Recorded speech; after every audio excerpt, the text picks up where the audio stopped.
All right, welcome to today's episode. This is designed specifically for HR directors who are new to managing volunteers. So in recent years, especially post-COVID, we've noticed an exciting shift in the nonprofit space where many talented HR individuals are moving from the for-profit world to nonprofit leadership roles, and they bring fresh perspectives and a wealth of knowledge, particularly in areas like HR. So managing volunteers is definitely new for them, and it can feel like uncharted territory.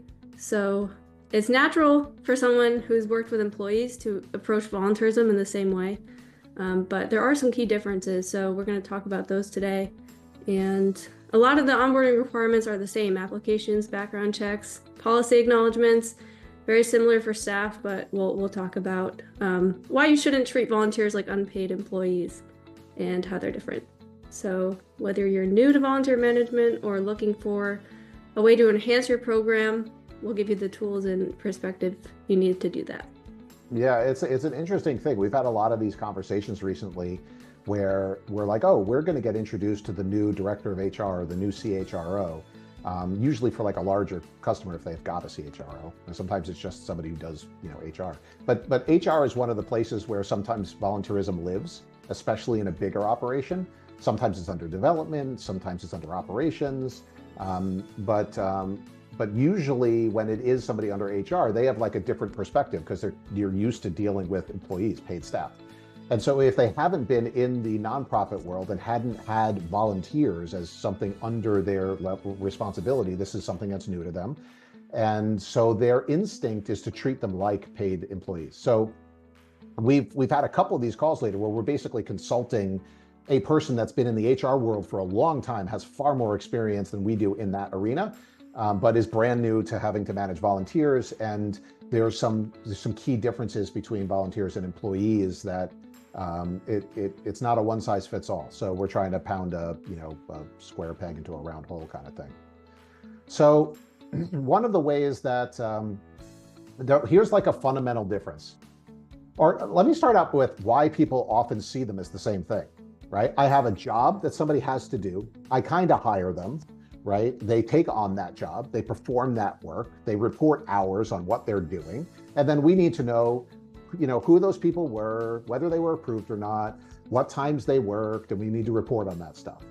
And with the exception of having to cut them a paycheck, it sounds very similar to a paid employee.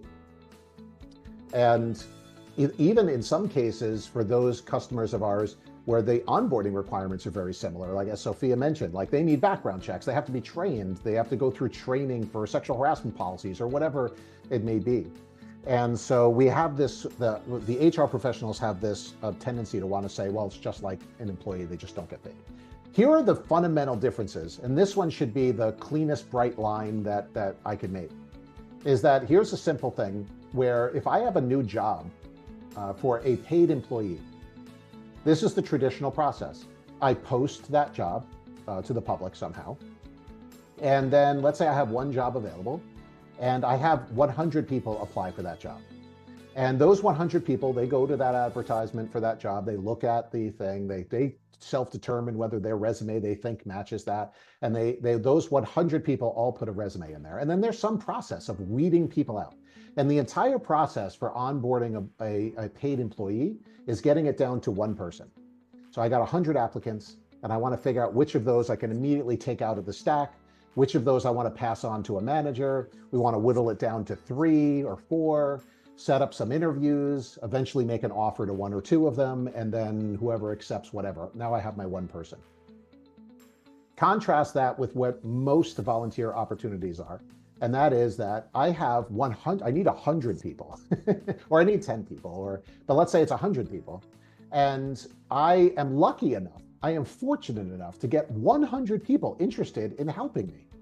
And the reality is, even in those volunteer opportunities that have really extensive onboarding and vetting processes, we're the 100 people who apply, almost all of them are going to get the job. So rather than weeding out from 100 down to 1, I'm actually trying to get as many as I possibly can to fulfill all 100. The other part is that typically the requirement, and by the way, for those of you watching this podcast and they go, not for us, not for, I know that there are exceptions. I am talking mostly like generally we want as many volunteers as we can get. And those people that apply are going to get approved. And the people that get weeded out because there are vetting, background checking, training requirements are actually the minority. It's not the majority. Whereas when you're hiring for an employee, it's guaranteed that almost everybody's not going to get the job. In volunteering, almost everybody is going to get the job. So, and the power dynamic is different, right? It's like when I'm applying for the job, I really, really want this job. And my job as the employer is to be really super selective and make sure, you know, that I'm only giving it to one. So you have this person who's willing to do a lot more. Their tolerance for the process is very, very high because they would like to get this job that's going to pay them a wage that helps them, you know, care for their family or whatever. Whereas with the volunteering, they feel, and they are, as though they're giving you something. I'm actually the one providing you this value, and therefore my time needs to be, I'm sensitive about how my time is respected and what that process looks like. If I'm willing to show up and give you my time, something that we don't have, you know, very much of, is in limited supply, then this process should be easy for me. I shouldn't feel like I'm being weeded out or that I'm having to jump through massive numbers of hurdles or that you're making it difficult for me. So power dynamics are different and the math is just different. That makes sense, right, Sophia? Did I miss anything on that you'd like to add there? Well, if you think about it from a volunteer's perspective, right, they're giving you their time, like you said, and they're just going to expect you to be treated differently. Like they're going to expect the process to be fast and easy. So yeah, if you frustrate them with all these complex barriers that are typical when you're hiring someone, it causes them to drop off. You're not going to get the volunteers you need. Yeah, it would be like saying, like, think about it this way. If I reached out to an organization and said, hey, I noticed that you have a donation button on your page. You know, what would I have to do? How can I give you money? And they're like, no, just wait a minute. You know, there's 100 other people in line waiting to give us their money. So first thing we need to do is we need to establish an interview. You know, it'd be like, what are you talking about? I want to give you cash. I want to give you money. Why are you making this difficult for me? So I always like to use that analogy when you're thinking in your head, like, what should this experience be like for the volunteer? Well, the volunteer is a donor and they're giving you the most valuable thing of all, and that's time. Because you can't buy more time.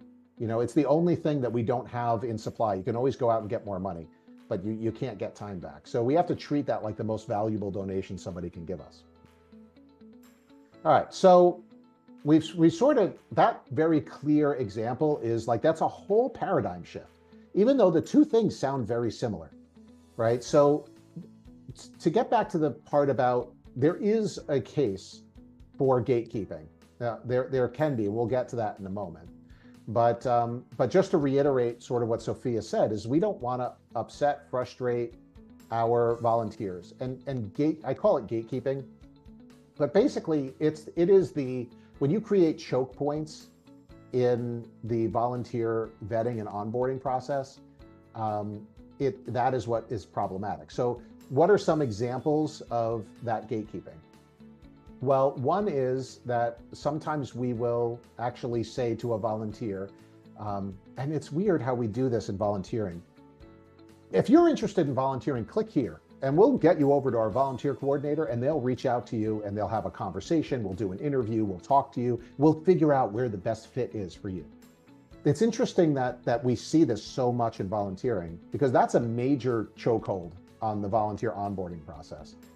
And it's actually quite the opposite. It's the antithesis of what we do for paid employees. So sometimes we have this desire to treat volunteers like employees, and then sometimes we treat them the exact opposite. Like, we don't do that when somebody wants to work for our company. It's not like you say, hey, are you interested in working here? Well, let's set up an interview. We'll figure out what the best spot might be for you. No, we publish job opportunities and we allow the volunteer to self-select. And so they can initiate the process. And then there is a process where they can submit resumes and documents and whatever they need to in order to get started in that process. Another gatekeeping method is where we actually do this stop and start process. where we say, all right, well, the first thing I want you to do if you're going to apply for this, and we do this in paid employees, the first thing I want you to do is I want you to submit your resume. And we'll go through the 100 resumes. And when we get it down to a dozen, then we may ask you to do something else, like submit references, or or you may front load that, right? But I'm not checking references. I'm not running background checks. I'm not doing any of that stuff until we've done a first review of your resume to see if you're at all a possibility. Whereas again, with volunteers, we don't want to say to the volunteer, sure, submit all your stuff, and then we're going to wait. And there's just going to be this gap in time before we take the next step. So, and we'll talk later in the episode specific to background checks. It's a great illustration of this point. I'm getting a little off track, but basically what we want to do for volunteers, since we have 100 applicants and almost 100 of them get approved, why not front load that process so we can be very transparent to the volunteer about what is the program, initiative, events, whatever it is, what are the different job roles that are available, which are you interested in, and based on which they're interested in, say to them, okay, here's all the stuff that we want to do right now, because we know that almost 100% of you are going to get approved. Like, do I have to fill out an application? Do I have to submit to a background check? Are there references that need to be done? Are there documents that need to be signed? Do I have to upload documents to you? Do you need a copy of my driver's license or some sort of medical certificate or professional certificate, whatever it is? Let's front load that experience because we know that the vast majority of them are getting the job, right? So I may have been a little confusing there. So Sophia, I'm expecting you to straighten me out. What did I miss? What did I miss? Well, we had talked about instead of having a general volunteer with us, and that's the first step, then they stop and have to wait to talk to someone. Being able to advertise all your opportunities and all your different jobs is really important. First of all, to streamline the application process. So if you have an online application, they can do that right from your website. And then also there's value in allowing the volunteer to self-select a role. I think a few different reasons there, but yeah, that they know more so what they're interested in. Like they can read job descriptions and say, oh, that really stands out to me, and then start the process. Yeah, instead of having someone else say, all right, based on this 20-minute interview, here's where I see you best fit in with our organization. When possible, I think they should be able to select their adventure. Great. So I'm going to give two real world examples so that it makes the concept a little bit more tangible that I'm talking about. So let's say that I am a YMCA. And I have a program for youth sports. And let's say it's an adaptive program for kids with disabilities, and we need coaches that can work in this program. And and this is actually a customer of ours in South Florida has this great program, Adaptive Sports for Kids with Special Needs. And they would really like to have a volunteer for every one of the special needs kids. And so they have 100 kids involved in this program. They'd like to have 100 volunteers. And so we post a job and we say to them, okay, we really need 100 people. This is the program. This is how it benefits these kids. These are the different jobs. We need coaches, we need assistant coaches, or we just need somebody to be paired up with one of the kids. And so then the volunteer goes, ooh, that's really interesting. Now we can't deliver this program without these volunteers because we actually need this many hands on the project in order to make this successful.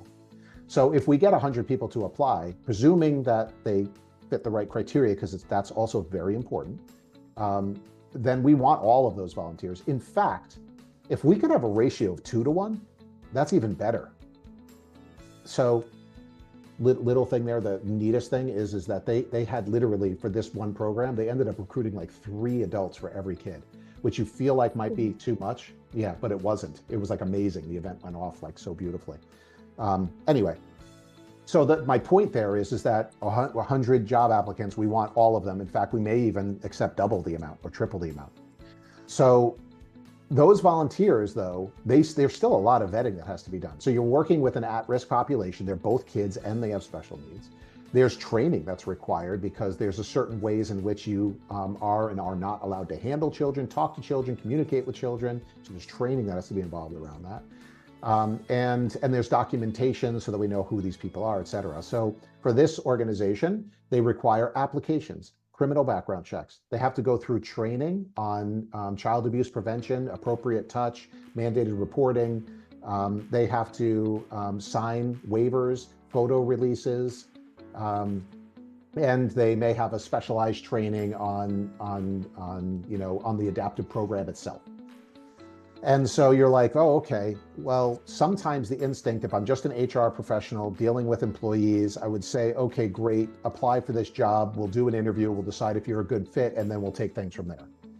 Whereas in their case, what they did was, if you're interested in this, and we need 100 people now, maybe even 200, then I want you to give me all of this stuff right now. Fill out your application, sign the waiver. We'll run a background check on you immediately, and we'll provide you with links where you can take the online training courses, and so that you can get those done now. And so this is we have somebody on the hook, we want to reel them in, they're motivated, but at the same time, we have these mechanisms in place to make sure that bad actors don't get in through. And why do we front load this? Why wouldn't we say, no, I want to talk to every single one of these people before I run a background check or ask them to take a training? Well, just based on numbers. So let's just talk about background checks. 92% of all background checks on volunteers come back without any convictions of any kind, let alone something that would preclude them from volunteering. So that we know that 92% of the time, that background check is definitely going to come back clear. So why not front load it? It's not a waste of money because we know it's going to go through, right? Then we go into, well, what about the 8%? Well, in our experience, only 1/2% of volunteers are precluded from volunteering because of what came back in the background check. So you're literally talking about 99.5% of background checks go through, and the volunteer is approved. And so this is the reason why we don't want to put a stop and start. Have them, once they're at the point of interest, have them do all this stuff. And then we know who we've got. And we can make sure that we're staffed and that this project can actually go along without a hitch. So a second example, let's talk about hospital volunteering. So I may have at a hospital, I may say, and this is highly selective. At a hospital, I may say, all right, we need to have a volunteer fill out an application. They need to have a TB test on file. They need to sign a liability waiver. We run criminal background checks on everybody. And there's training for their specific department. Now, in this example, we may actually say, you know what, for this type of volunteer, and what I'm doing now is I'm explaining where the process that I just explained, we might want to treat them like an employee rather than paid staff. And this is the reason why. For each department, we only accept 5 volunteers. And those 5 volunteers, if you volunteer in my department, you're committing to at least 20 hours a week.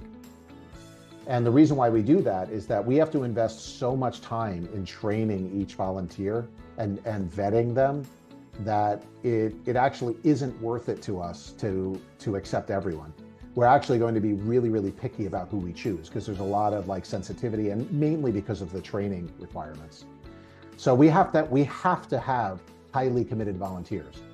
And I would rather have 5 highly committed volunteers, each working 15 to 20 hours a week, than I would 100 volunteers each working 1 shift every other month. And it's in highly sensitive areas. We have HIPAA compliance we have to worry about and all this other stuff.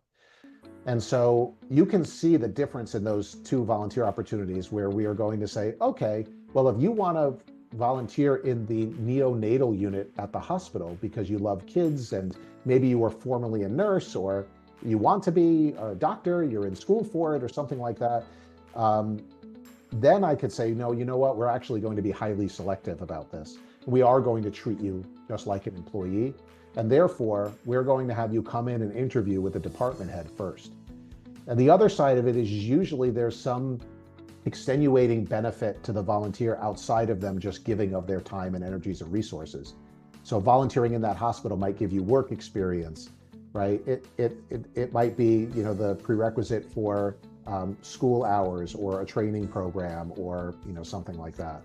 And so when you start seeing that level of exclusivity where we go, no, we're taking very few volunteers and we're going through a whole application weeding out process.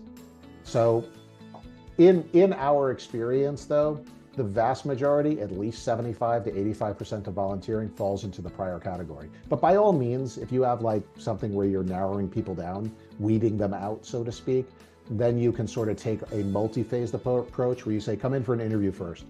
Let's see what the deal is. We'll see if there's a good fit. And then we might ask you to do these other steps afterward.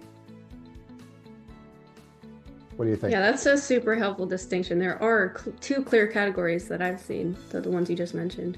Board and leadership positions are also examples of volunteer roles that you might have to take the weed out approach. You're only selecting a few. Yeah, that's a really good, another good example. I wanted to go back to on the background checking front. So what's the motivation? We've only really talked about one motivation for the whole, let's treat employees of volunteers in the same way as employees. And that motivation is, I'm an HR director, I'm not used to volunteers. But there also is another motivation that I just want to point out, and that's usually cost. And so sometimes I see situations where people go, well, I don't want to, and this is usually specific to background checks. I don't want to go through that process for a volunteer because it's costly. Right? And they go, okay, so I'm going to make everybody interview, see if we're a good match, because I don't want to pay for a background check just because somebody was interested. And in every instance, there hasn't been really an exception to this that I can think of in the 21 years I've been doing this. In every instance, the math actually doesn't add up to saving you any money. So again, I'll use a real world example. I had a customer who came to me and said, we have 1,000 volunteers that we need to background check every year. They too, in this example, were working with kids.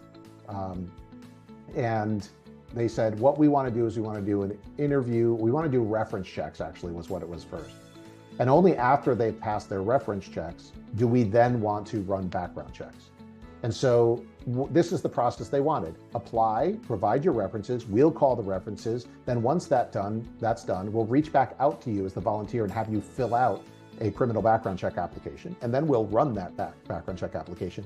And after you've done that, then I'll ask you to do the training, because we get so many people that won't respond afterward. And, so that's the way we want to do it. It's 3 phases. And I'm like, okay, you have 1,000 volunteers that you have to go through this process. And so you have a stop and start for 1,000 volunteers. That's 3,000 mini applications. You have phase 1 application, phase 2 application, phase 3 application. So you've just taken your application process from 1,000 to 3,000. You just broke them up into smaller pieces, but that's what it does. On top of that, by the way, the reference check process was something that was obligated to, people at a different department or division. So there's like increased complexity there. And so I said, okay, the reason why we don't want to background check them from the very beginning is because of the expense of it. And they are expensive. Like some of the states, like in the state of Florida, the background check requirements are so costly because now in certain types of volunteering, you have to do fingerprinting and you might be spending $75, $80 on a person. So I was looking for this use case of how much weeding out are we doing? What's the percentages? Let's just look at the sheer math of it. And they had one event where they said, there's actually an event coming up with 300 volunteers. All of them need to be background checked. I said, great, let's keep your process exactly as it is.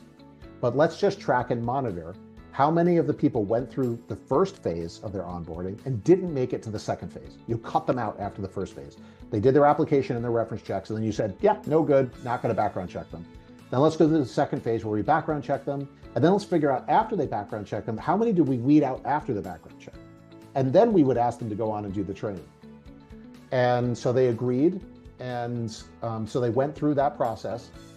And at the end of that process, that little test scenario, and by the way, they couldn't tell me those statistics before because they'd never been measuring them, which is not all that unusual. So we said, great, we have this great case study coming up. Let's measure it.